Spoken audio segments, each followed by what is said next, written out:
ইউশিকুল উমামু আন তাদআ আলাইকুম কামা তাদআল আকালাতু ইলা কাসআতিহা। ওরে আমার উম্মতিরা শোনো, তোমাদের সম্মুখে তোমাদের সামনে এমন একটা যুগ আসবে, এমন একটা সময় আসবে, বেধর্মীর মানুষেরা বিজাতিরা সবাই একত্রিত হয়ে যাবে আর সবাই একত্রিত হয়ে তোমাদেরকে মারবে, তোমাদেরকে পেটাবে। সাহাবীরা বললেন, ইয়া রাসূলুল্লাহ সাল্লাল্লাহু আলাইহি ওয়াসাল্লাম, আমাদের সংখ্যা কম হবে বলে নাকি এরকম হবে? ওয়া মিন কিল্লাতি নাহনু ইয়াওমাইজিন, আমাদের সংখ্যা কম হবে বলে এইরকম আমাদের অবস্থা হবে নাকি? নবীজি আমার বললেন, ওরে আমার সাহাবীরা শুনো, বাল আনতুম ইয়াওমাইদিন কাসীর, বরং তোমরা সংখ্যা গরিষ্ঠতা হবে, তোমাদের সংখ্যা বেশি হবে, তবে তোমরা মার খাবে কেন?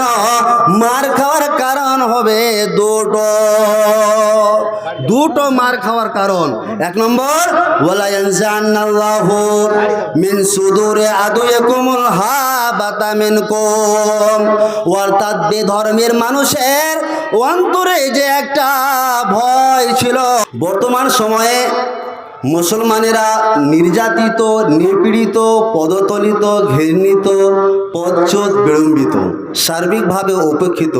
অতীতকালেও এই মুসলমানেরা নিপীড়নের শিকার হয়েছিল।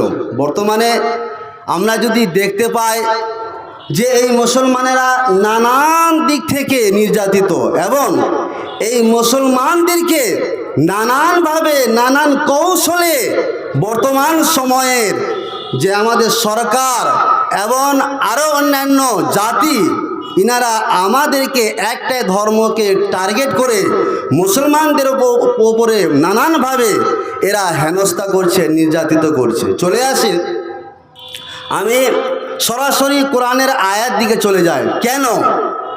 তার প্রথম নম্বর কারণ হলো, মানুষের আংশিক ঈমান থাকার কারণে মুসলমানদেরকে লজ্জিত হতে হবে। এটা আল্লাহ রাব্বুল আলামিন কোরআন মাজিদের মধ্যে বলেন, আংশিক ঈমান অর্থাৎ কোরআনের কিছু অংশকে মানলাম, কিছু অংশকে ছেড়ে দিলাম। আচ্ছা, আপনাদের কাছে প্রশ্ন, কি এমন আছেন যে ফুললি অর্থাৎ সম্পূর্ণভাবে আল্লাহর বিধিবিধানকে পালন করেন? এরকম কেউ আছেন? সবাই আমরা যেখানে বসে রয়েছি, আমাদের ঈমানটা কি? আংশিক, অর্ধেক। কোরআনের আল্লাহ রাব্বুল আলামিনের বিধিবিধানকে অর্ধেককে মানি, অর্ধেককে ছেড়ে দিই।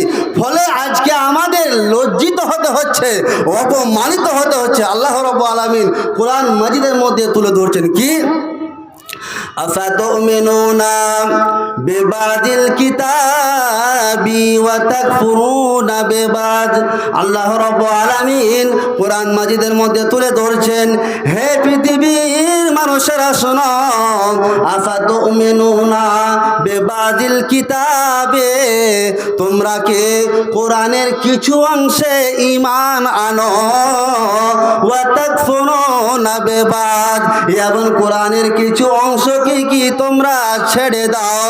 তোমাদের ব্যবহার, তোমাদের আচার আচরণ, তোমাদের কর্ম যদি এইরকম হয় যে কোরআনের কিছু অংশকে মানলাম আর কিছু অংশকে ছেড়ে দিলাম, ফামা জাযাউ মান ইয়াফআলু যালিকা মিনকুম, তোমাদের কর্মের কারণে, তোমাদের ব্যবহারের কারণে, ইল্লা খিজুন ফিল হায়াতিদ দুনিয়া, তোমাদেরকে দুনিয়াতে লজ্জিত করা হবে, তোমাদেরকে দুনিয়াতে অপমানিত করা হবে।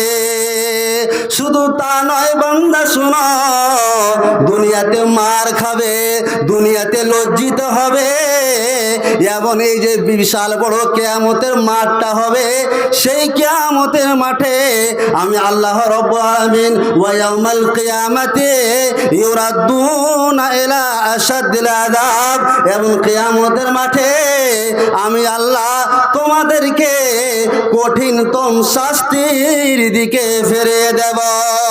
বান্দা শোনো, আমি এমন একজন স্রষ্টা, আমি এমন একজন তোমাদের রব, তোমাদের প্রভু।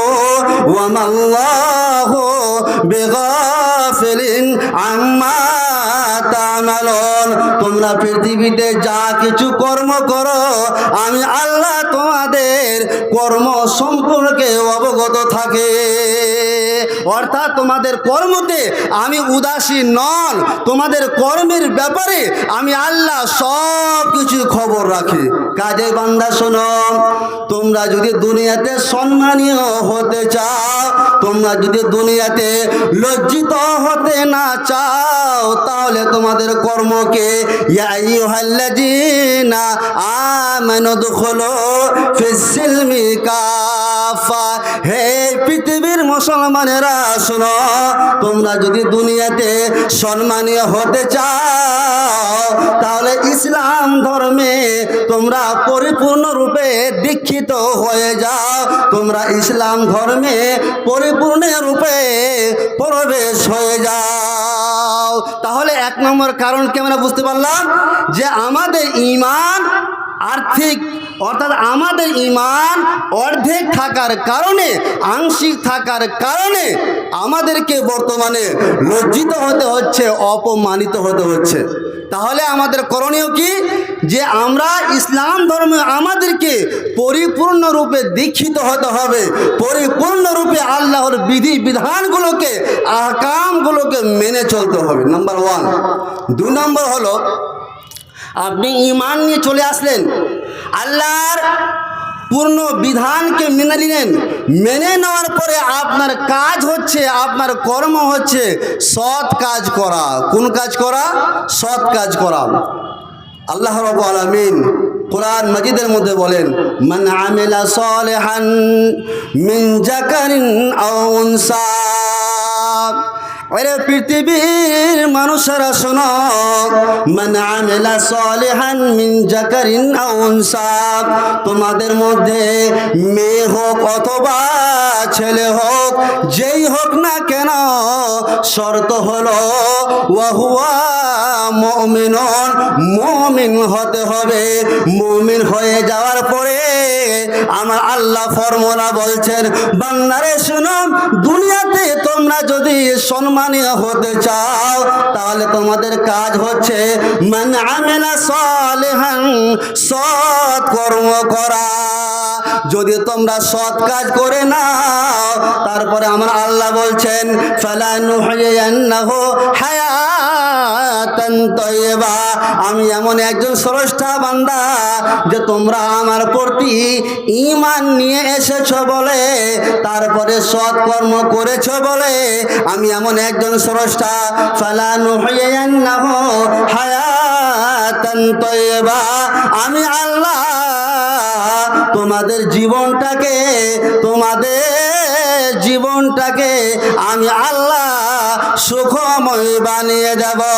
শুধু তা নয় বান্দা, ওয়ালা নাজজিয়ান্নাহুম আজরাহুম বিআহসানি মা কানু ইয়ামালুন। বান্দারে শোনো, তোমরা সৎ কর্ম করেছো বলে আমি আল্লাহ দুনিয়াতে তোমাদেরকে সম্মান দেব, তোমরা রেসপেক্ট পাবে। তার পাশাপাশি কিয়ামতের মাঠে আমি আল্লাহ তোমাদের উত্তম প্রতিদান দেব। জি, তাহলে লাভ কয়টা হলো?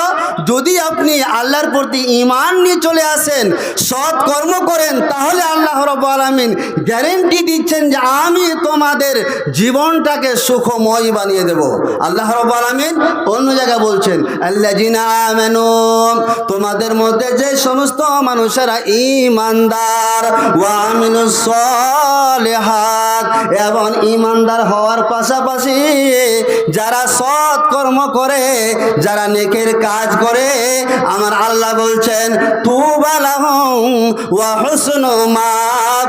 বান্দারে, আমি আল্লাহ তোমাদের জীবনটাকে সুখময় বানিয়ে দেব।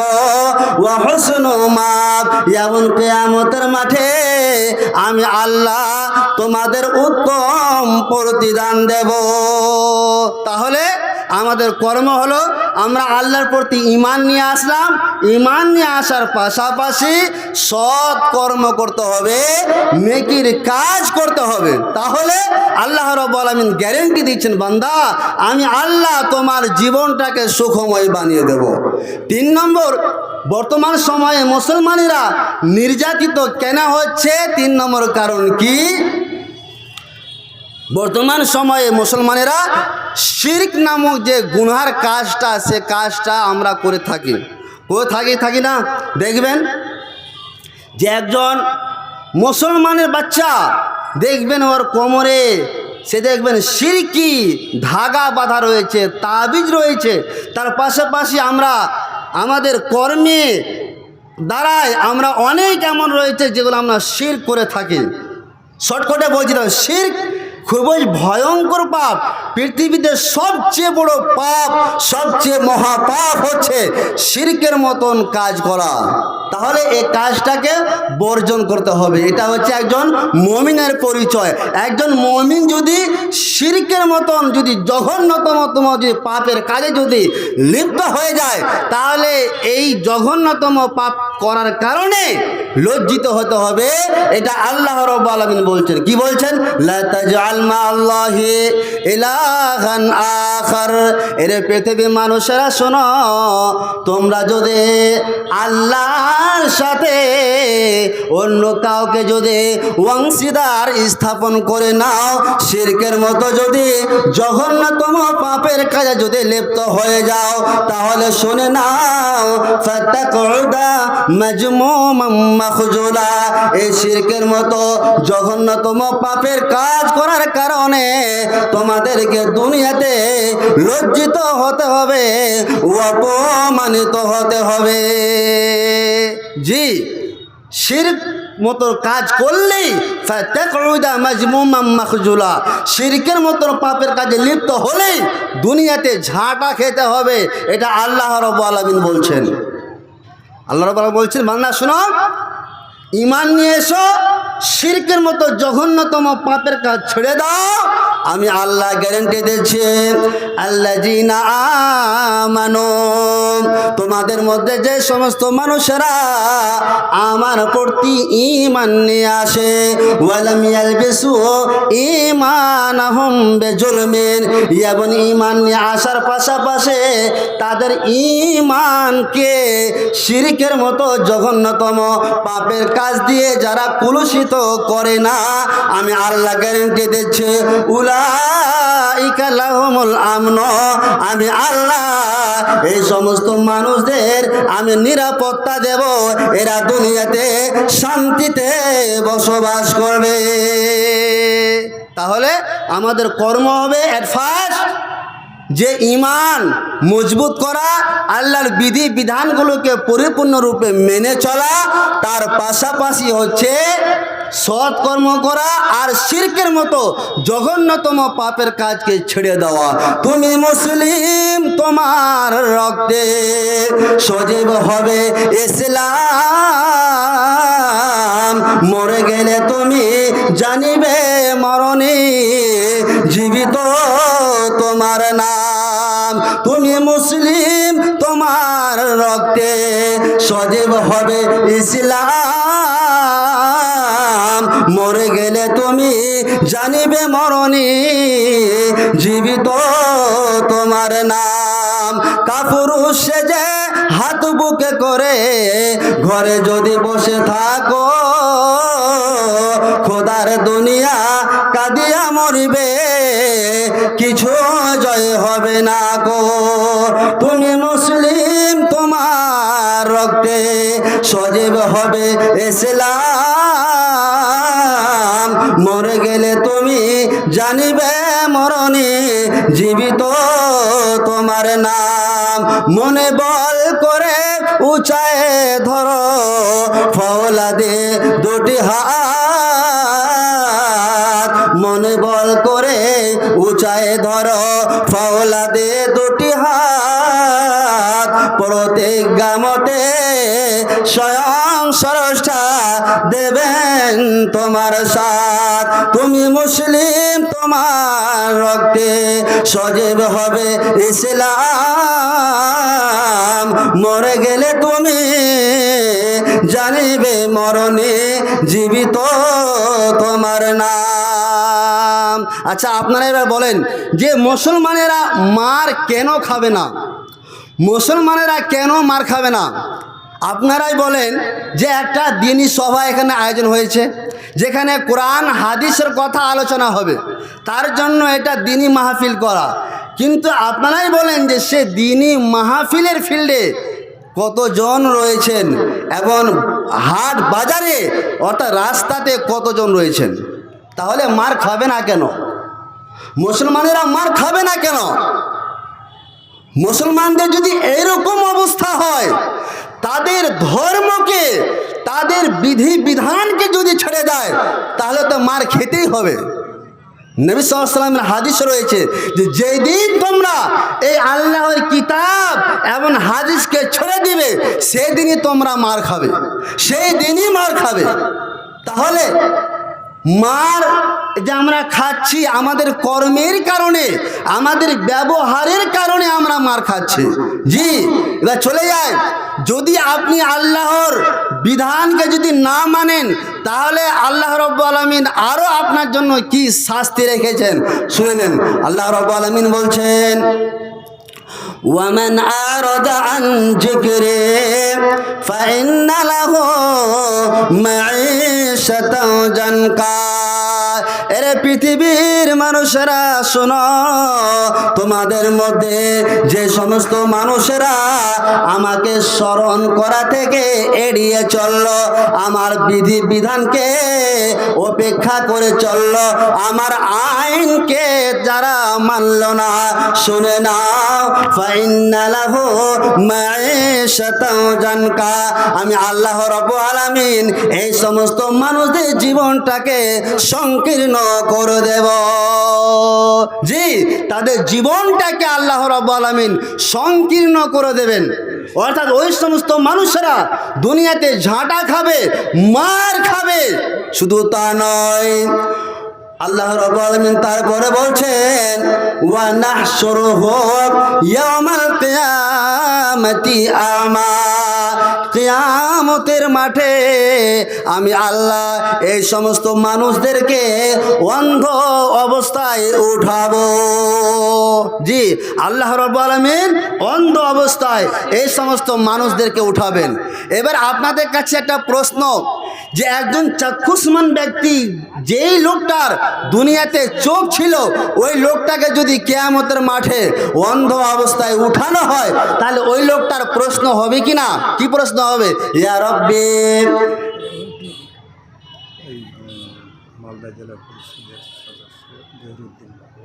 মাশাআল্লাহ, মালদা জেলা মানে পরিষদের সদস্য মোহাম্মদ জহিরুদ্দিন আমার বাপজান এই মসজিদের জন্য 3000 টাকা দান করেছে। তিনার জন্য আপনারা দোয়া করেন যে তিনার এই দানের মাধ্যমে যেন আল্লাহ রাব্বুল আলামিন তার আয়ুকে বেশি করে দেন। সকলে পড়ুন আল্লাহুম্মা আমিন। হে পরওয়ারদিগারে আলাম, আমার বাপজানের বাড়িতে যদি কেউ অসুখ বিসুখে থাকে, হে পরওয়ারদিগারে আলাম, এই দানের মাধ্যমে তুমি সে অসুখ বিসুখকে দূর করে দিও। বলুন আল্লাহুম্মা আমিন। হে পরওয়ারদিগারে আলাম, এই বাপজানের আমার যদি কেউ আত্মীয় স্বজন যদি কবরে শুয়ে থাকে এবং সেই আত্মীয় স্বজনটা সেই কবরে শুয়ে থেকে যদি কোনো আযাবে লিপ্ত থাকে, হে পরওয়ারদিগারে আলাম, এই দানের মাধ্যমে তুমি সেই কবরে আযাবকে দূর করে দিও। সকলে পড়ুন আল্লাহুম্মা আমিন। আল্লাহুম্মা গফির মালাহু ওয়া ওয়ালাদাহু ওয়া আতিল উমরাহু ওয়া গফির লাহু ওয়া বারিক লাহু ফীমা রাযাকতাহু। আল্লাহুম্মা আমিন। আল্লাহুম্মা সাল্লি আলাইহি আল্লাহুম্মা বারিক আলাইহি।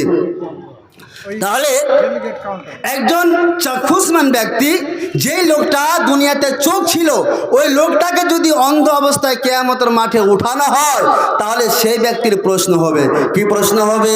ইয়া রব্বি, হে আমার স্রষ্টা, লিমা হাসারতানি আমা, আমাকে অন্ধ অবস্থায় কেন কিয়ামতের মাঠে উঠানো হলো?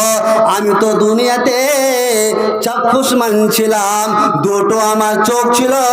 হে পরওয়ারদিগারে আলাম, কি গুনার কারণে কেন কেন আমাকে অন্ধ অবস্থায় ওঠানো হয়েছে? আমার আল্লাহ বলবেন, বান্দা শুনো, কাযালিকা তাতকা আয়াতুনা ফানাসিতাহা ওয়া কাযালিকাল ইয়াওমা তুনসা। বান্দারে শোন, দুনিয়াতে তোকে আমি সৃষ্টি করেছিলাম, আর সৃষ্টি করার পরে আমি আল্লাহ তোমাদের যে বিধি বিধান দিয়েছিলাম সেগুলোকে তোমরা মানোনি, আমার বিধি বিধানকে এড়িয়ে চলেছ। বান্দারে শুনো, তার কারণে আমি আল্লাহ তোমাকে কিয়ামতের মাঠে অন্ধ অবস্থায় উঠিয়েছে। বান্দারে শুনো, দুনিয়াতে তুমি আমাকে ভুলে গিয়েছো, কাজে আমি আল্লাহ তোমাকে আজকে ভুলে গেলাম। জি, তারপরে এই দুনিয়াতে মুসলমানেরা যে লজ্জিত হচ্ছে, সবচেয়ে ভাইটাল পয়েন্ট হচ্ছে এটা, সেটা কি, যে আমাদের সমাজে যদি কেউ খারাপ কাজ করে তাহলে আমরা বলি ও করেছে তো আমার কি হলো। এরকম হয় কি হয় না? ও করেছে তো আমার কি হলো, ওর বেটা বুঝবে, ওর বাপ বুঝবে। জি না, খবরদার, এটা মুখ থেকে বের করবেন না। সমাজে যদি কেউ খারাপ কাজ করে, গুনাহের কাজ করে, সেই গ্রামে সর্দার মডেলের মেম্বারের প্রধানের উচিত হবে ওকে যথার্থভাবে শাস্তি দেওয়া, পানিশমেন্ট দেওয়া। এটা হচ্ছে একজন মুসলমানের করণীয়। যদি না দেন, আপনার ক্ষতিটা কোথায়? নবী সাল্লাল্লাহু আলাইহি ওয়াসাল্লাম বলছেন, মা মিন রাজুলিন ইয়াকুনু ফি কওমিন ইউমালু ফীহিম বিল মাসি। ওরে আমার উম্মতিরা শোনো, তোমাদের মধ্যে যদি কোনো ব্যক্তি গুনাহের কাজ করে নাই, খারাপ কাজ করে নাই, এবং তোমাদের ওই সমাজের মধ্যে কিছু মানুষের ক্ষমতা রয়েছে, ইয়াকদিরুন আলা আইয়ুগাইরহু, যে ওই লোকটাকে পানিশমেন্ট দেওয়া, ওই লোকটাকে শাস্তি দেওয়া, তার মধ্যে ক্ষমতা রয়েছে, এবং সে যদি পানিশমেন্ট না দেয় তাহলে শোনো, ওই জাতি মৃত্যু বরণ করার পূর্বে ওই জাতির ওপর আল্লাহর আযাব আসবে। আল্লাহ আযাব দেবেন, আর যখন আযাব চলে আসবে তখন এই সমস্ত মানুষেরা মসজিদে গিয়ে আল্লাহর কাছে প্রার্থনা করবে, আল্লাহ জি, আমি তো গুনাহ করিনি আল্লাহ, তো আমাকে এই শাস্তি ভোগ করতে আমাকে কেন হবে? ওকে শাস্তি দাও, যে পাপের কাজ করেছে তাকে শাস্তি দেওয়া হোক। কিন্তু নবী সাল্লাল্লাহু আলাইহি ওয়াসাল্লাম বলছেন, ওয়ায়ুশকান্নাল্লাহু আইয়াবআসা আলাইকুম ইকাবান মিনহু সুম্মা তাদউনাহু। ওরে আমার উম্মতিরা শোনো, ওই সময়ে যখন আল্লাহর কোনো আযাব চলে আসবে, তখন কিছু মানুষ আল্লাহর কাছে প্রার্থনা করবে, হে পরওয়ারদিগারে আলাম, আমি তো গুনার কাজ করিনি, তবে আমাকে এই আযাবে গ্রাস হতে হবে কেন? নবীজি আমার বললেন, ফালা তাদউনাহু, এই সমস্ত মানুষের আল্লাহ রাব্বুল আলামিন দোয়া কবুল করবেন না। কাজে আপনি ভালো কাজ করছেন, আপনার করণীয় হবে যে আমি নামাজ পড়ছি, কিন্তু সমাজের মানুষকে নামাজের তাকিদ দেওয়া, নামাজের কথা বলা, পাশাপাশি সমাজের কোনো ব্যক্তি ভুল কাজ করেছে, আমি একজন ভালো মানুষ, আমার দায়িত্ব বা ডিউটি বা কর্তব্য হলো ওই লোকটাকে যথার্থভাবে পানিশমেন্ট দেওয়া, শাস্তি দেওয়া। যদি আপনি না দেন তাহলে আল্লাহর আযাবে, আল্লাহর শাস্তিতে আপনাকে গ্রেফতার হতে হবে। জি, শুধু তা নয়, আর বর্তমান সময়ে আরো মুসলমানেরা লজ্জিত হচ্ছে, তার আরো একটা অন্যতম কারণ হচ্ছে কি, যে দুনিয়ার প্রতি মানুষের একটা ভালোবাসা। বর্তমান সময়ে দেখবেন একটা মানুষ দুনিয়াকে এতটা ভালোবেসেছে যে নামাজ রোজা আল্লাহর বিধি বিধানকে ছেড়ে দিয়েছে। ছেড়েছে কি ছাড়েনি? এরকম হয়েছে। তাহলে এইরকম যদি আমাদের প্রস্তুতি হয় যে আমরা দুনিয়ার মহব্বতে পড়ে যদি আমরা আল্লাহকে ভুলে যাই, তাহলে আল্লাহ রাব্বুল আলামিন আমাদের শাস্তি দেবেন, আমাদের পানিশমেন্ট দেবেন লোকের মাধ্যমে। লোকের মাধ্যমে কেমন? লোকের মাধ্যমে কেমন আপনাকে বলি যে আল্লাহ রাব্বুল আলামিন বর্তমান সময়ে আমাদের উপরে এমন একটা সরকার দিয়েছে, যে সরকারের ব্যবহার হলো কি, যে সরকারের ক্যারেক্টার হলো কি, একটা ধর্মের মানুষকে আঘাত করা। সেটা কোন ধর্ম? কথা বলেন, কোন ধর্ম? ইসলাম ধর্মের মানুষকে আঘাত করা। এই সরকারের টার্গেট হলো শুধু একটা ধর্মকে শেষ করে দেওয়া, সেটা হচ্ছে ইসলাম ধর্ম, সেটা হচ্ছে আমাদেরকে। তাহলে এটা কেন? আল্লাহ রাব্বুল আলামিন ইচ্ছা করলে ওই লোকটাকে ধ্বংস করে দিতে পারে কি পারে না? কথা বলেন, পারে না? ওকে আল্লাহ রাব্বুল আলামিন ইচ্ছা করলে চেয়ার দিয়েছে, সম্মান দিয়েছে, অত ইজ্জু মান তাশা অত জিল্লু মান তাশা বিয়াদিকাল খায়র। আল্লাহ রাব্বুল আলামিন সম্মান দিয়েছে, আল্লাহ রাব্বুল আলামিন ইচ্ছা করলে তাকে লজ্জিত করতে পারে কি পারে না? কথা বলে পারে না? পারে কি না? পারে। আল্লাহর হাতে রয়েছে, আল্লাহর ক্ষমতাতে রয়েছে, তাকে চেয়ার থেকে সামনেই ভোটে নামিয়ে দিতে পারে। তবে এটা কেন আল্লাহ রাব্বুল আলামিন আমাদের শাস্তি দিচ্ছেন? বান্দা, তোর কর্ম যেরকম হবে সেরকম তুই শাস্তি নে, সেরকম নিয়ে মজা নে। আল্লাহ রাব্বুল আলামিন কোরআন মাজিদের মধ্যে বলেছেন, ওমা আসাবাকুম মিন মুসিবাতিন ফাবিমা কাসাবাত আইদিকুম। বান্দা, তোরা যে দুনিয়াতে শাস্তি দিচ্ছিস, শাস্তি পাচ্ছিস, এটা কেন? তোদের কর্মের কারণে, তোদের ব্যবহারের কারণে, তোদের হাতের কামাই।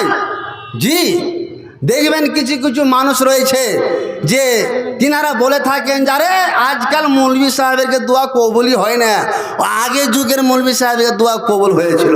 জি, হয়েছিল। সেই যুগের মানুষরাও ছিল, ইমানদার ছিল, আমার মতন আপনার মতন বেঈমান ছিল না, আপনার মতন আমার মতন ইমানকে হারিয়ে দেওয়া মুসলিম ছিল না। তাদের ইমান ছিল মজবুত, তাদের ইমান ছিল মজবুত। তবে হ্যাঁ, আন্দোলনটা বজায় রাখতে হবে, আন্দোলনকে বজায় রাখতে হবে। তাহলে আল্লাহ রাব্বুল আলামিন হতে পারে আন্দোলনকে বজায় করার পাশাপাশি, আন্দোলন চালাবার পাশাপাশি কর্ম হবে ইমানকে শক্ত করে দেওয়া, সৎ কর্ম করা, শিরকের মতন জঘন্যতম পাপের কাজকে ছেড়ে দেওয়া। তার পাশাপাশি সমাজে যদি কেউ খারাপ কাজ করে তাহলে তাকে দাওয়াত দেওয়া, ভালো কাজের আদেশ করা, মন্দ কাজের নিষেধ করা। তাহলে আল্লাহ রাব্বুল আলামিনের যদি সাহায্য চলে আসে, তাহলে এই সমস্ত নেতাকে আল্লাহ রাব্বুল আলামিন শেষ করে দিতে পারে। জি, আল্লাহ রাব্বুল আলামিন কোরআন মাজিদের মধ্যে বলেছে, বান্দা, যেই দিন তোরা দুনিয়ার প্রতি মহব্বত ভালোবাসা যেদিন তোদের বেড়ে যাবে, সেই দিনে তোরা দুনিয়াতে শাস্তি নিবি। হাদিসটা কি? নবী সাল্লাল্লাহু আলাইহি ওয়াসাল্লামের একটা হাদিস। নবী সাল্লাল্লাহু আলাইহি ওয়াসাল্লাম বলেছেন, কি বলেছেন? ইউশিকুল উমামু আন তাদা আলাইকুম কামা তাদাল আকালাতু ইলা কাসআতিহা। ওরে আমার উম্মতিরা শোনো, তোমাদের সম্মুখে, তোমাদের সামনে এমন একটা যুগ আসবে, এমন একটা সময় আসবে, বেধর্মীর মানুষেরা, বিজাতিরা সবাই একত্রিত হয়ে যাবে, আর সবাই একত্রিত হয়ে তোমাদেরকে মারবে, তোমাদেরকে পেটাবে। সাহাবীরা বললেন, ইয়া রাসূলুল্লাহ সাল্লাল্লাহু আলাইহি ওয়াসাল্লাম, আমাদের সংখ্যা কম হবে বলে নাকি এরকম হবে? ওয়া মিন কিল্লাতি নাহনু ইয়াওমাইজিন, আমাদের সংখ্যা কম হবে বলে এইরকম আমাদের অবস্থা হবে নাকি? নবীজি আমার বললেন, ওরে আমার সাহাবীরা শোনো, বাল আনতুম ইয়াওমাইদিন কাসীর, বরং তোমরা সংখ্যা গরিষ্ঠতা হবে, তোমাদের সংখ্যা বেশি হবে। তবে তোমরা মার খাবে কেন? মার খাওয়ার কারণ হবে দুটো। দুটো মার খাওয়ার কারণ।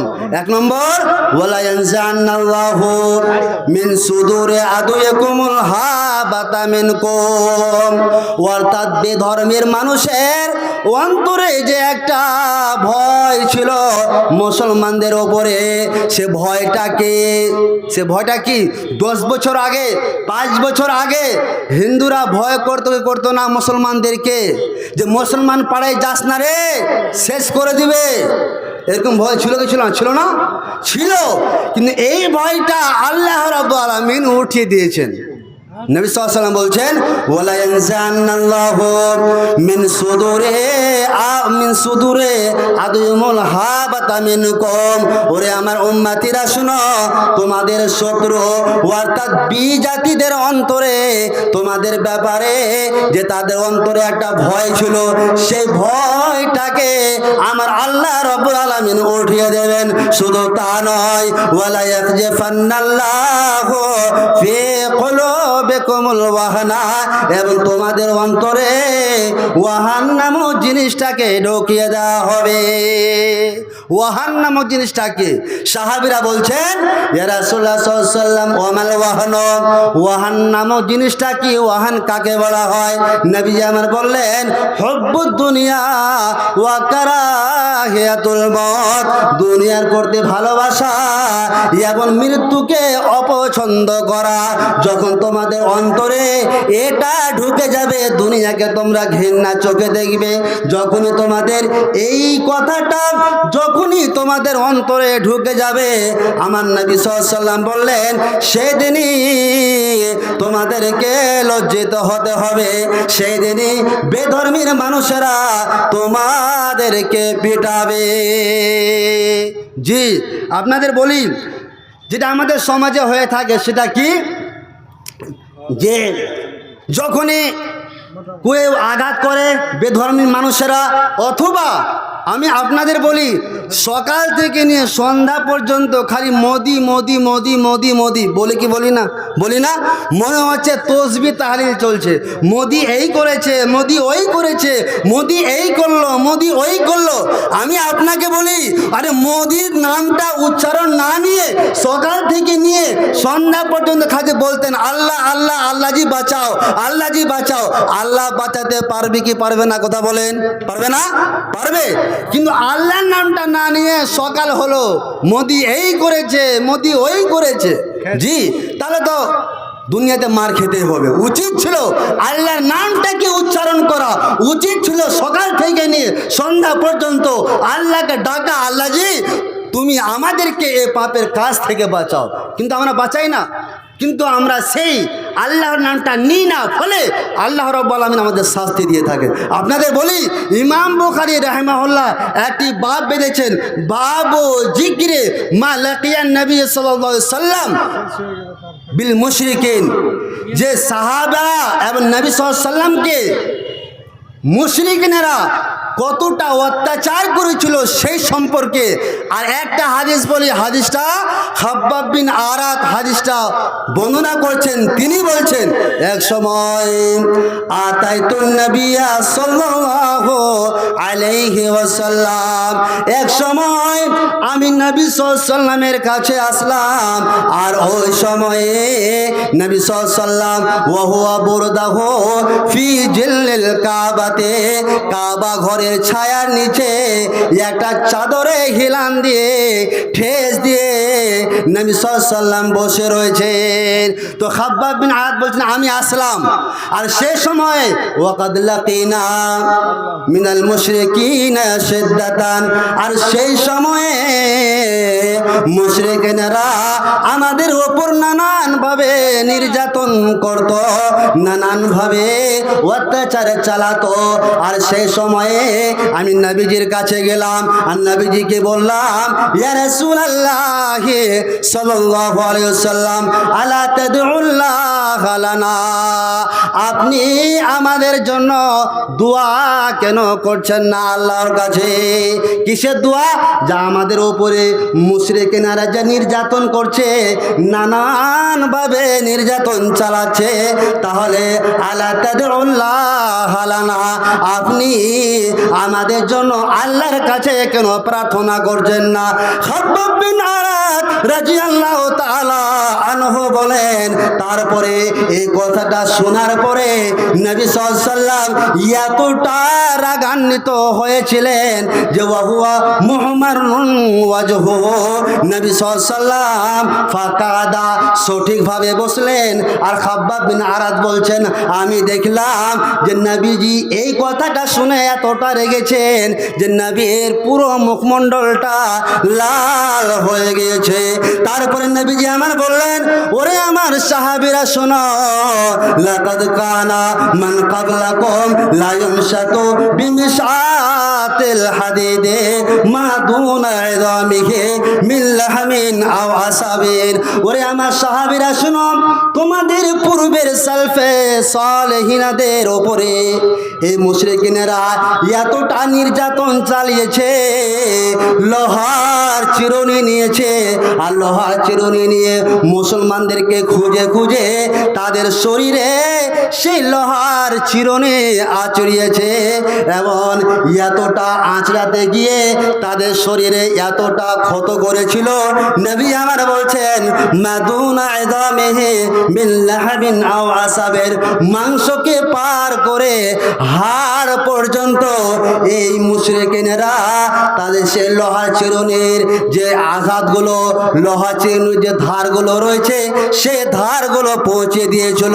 তবুও নবীজি আমার বললেন, মাদুনা ইযামি মিন লাহমিন আও আসাবিন মা ইয়াসরিফুহু যালিকা আন দীনিহি, তবুও এই সমস্ত ঈমানদারেরা তাদের ধর্ম থেকে 1 ইঞ্চি পরিমাণ দূরে সরেনি। শুধু তা নয়, ওয়ায়ুজাউল মিনশারু আলা মাফরিকি রাসিহি, মুসলমানদেরকে যখনই দেখতে পেয়েছে, দেখা মাত্রই তলোয়ার নিয়ে এসে ওই মুসলমানদের মাথার উপরে রেখে দিয়েছে, মধ্যখানে রেখে দেওয়ার পরে ফায়ুশাক্কু বিসনাইন, 2 টুকরো করে দিয়েছে। তবুও মা ইয়াসরিফুহু যালিকা আন দীনিহি, তবু এই সমস্ত ঈমানদারেরা তাদের ধর্ম থেকে 1 ইঞ্চি পরিমাণ দূরে সরেনি। আর আজকে আপনার আমি একটু কিছু হলে মানে আমরা অভিযোগ শুরু করে দেয়, মৌলভী সাহেবের দোয়া কবুল হয় না, মৌলভী সাহেব এইরকম। আজকে যুগে মৌলভী সাহেবের সব 2 নম্বর। দেখ, অনেক বলার ছিল, আল্লাহর কাছে দোয়া করেন, ইমানকে মজবুত করুন, ইমানকে মজবুত করুন, পরিপূর্ণরূপে আল্লাহর প্রতি ইমান নিয়ে আসুন, দেখবেন ইনশাআল্লাহ আমাদের জয় হবে। ইনশাআল্লাহ জয় হবে কিনা, শুধুমাত্র আল্লাহকে খুশি করতে পারলেই ইনশাআল্লাহ সব কিছু জয় হবে। কাজে আমি আর দেরি করছি না, আমার শিক্ষক মহাশয়ের সময় হয়ে গেছে, এখান থেকে আমার বক্তব্য ইতি করছি। ওমা আলাইনা ইল্লাল বালাগ, ওয়ালাইকুম আসসালাম, আসসালামু আলাইকুম রহমতুল্লাহি ওয়া বারাকাতুহু। একজন বাপজান আমার 300 টাকা দান করেছেন, আল্লাহুম্মা আমিন, আল্লাহুম্মা সাল্লি আলাইহি, আল্লাহুম্মা বারিক আলাইহি।